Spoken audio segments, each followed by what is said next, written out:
สบายดีตอนเช้าเนาะวันนี้เป็นเช้าคืออยู่เช้ามื้อ11ในจีนเลยแหละสตาร์ทเขาเริ่มต้นอยู่ที่12ปันนาเนาะสบายดีอะฮะสบายดี How are you กุ๊กสบายดีไหมสบายดี อันนี้เป็นมาเชลเนาะ The number one มาเชล in China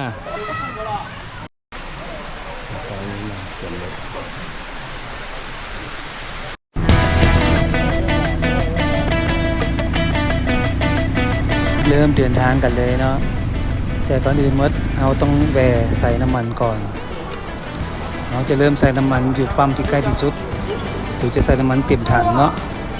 น้ำมันอยู่จีนก็สิแพงกว่าอยู่ลาวประมาณน้อยนึง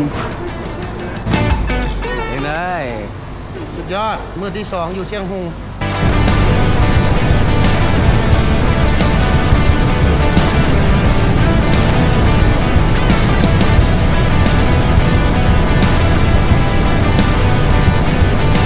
เส้นทางนี้เป็นเส้นทางด่วนเราจะใช้ความไวอยู่ประมาณโดยเฉลี่ย150กิโลเมตรต่อชั่วโมง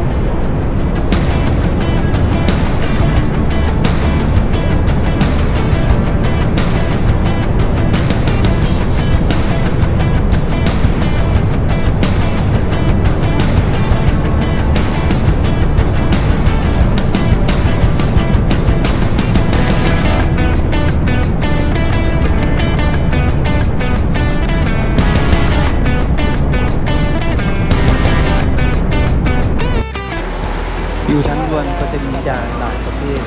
มีตำรวจทหารการปฏิบัติจุดบางจุดแต่ตัวนี้เป็นด่านที่กวดหาสารเสพติดเนาะเสพติดและสิ่งผิดกฎหมายต่างๆ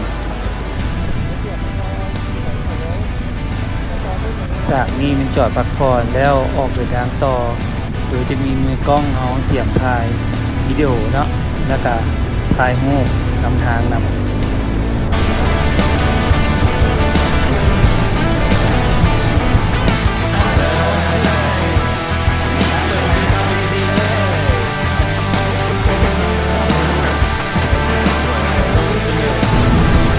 จากนั้นก็เดินทางต่อ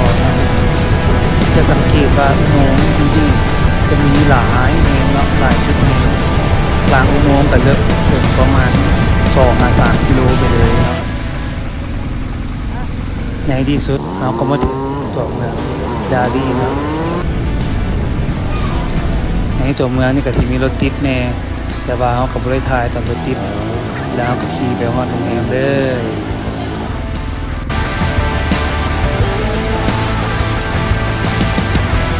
โรงแรมฟงฮวาเฉียเย่แปลว่า ลมดอกไม้หิมะตะวัน เป็นโรงแรมที่ใหญ่ที่สุด ใหญ่ที่สุดในต้าลี่ ในต้าลี่ โรงแรมใหญ่มากเดินข้างในงงมากจำทางออกของตัวเองให้ดีนะครับ พอแล้ว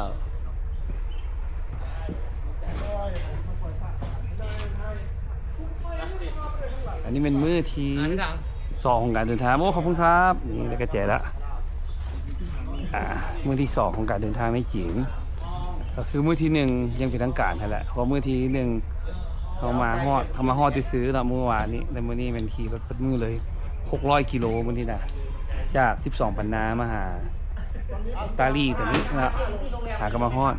มันติดกับถนนคนเดินเลยตัวนี้เดี๋ยวจะให้เขาไปถ่ายเถอะไปดูกัน找不到好的老板好好的慢慢骑ยก